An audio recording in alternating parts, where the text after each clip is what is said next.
the simplicity of Christ comes in a complicated world and says, love God with all your heart, love your neighbor as yourself.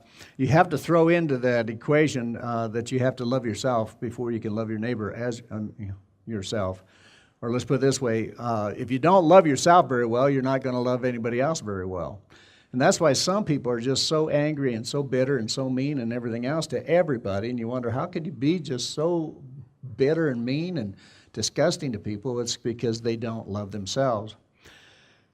So love God, love yourself, and love your neighbor. So one of our quests in our life is actually get to love ourselves better. If we're going to help, if we're going to be a part of the solution, and if we want to enjoy what God has for us, we have to start learning how to love ourselves. And to me, this thing is an unending victory. I was going to say battle, but all the years that I've been walking with the Lord, I was just thinking about in the beginning of the service here how, man, I'm just as hungry as I was 20, 40, 60 years ago for God, and I don't feel like an expert at all in any way. In fact, I feel like I might be getting started. I don't know yet.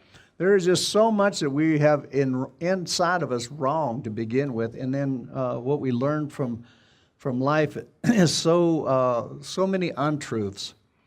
So in one way I'm confident, in another way I'm just a kid like you. We're just growing together. Amen. And our goal here is not to put each other in bondage or rule over each other, but just to kind of help each other as we seek God together.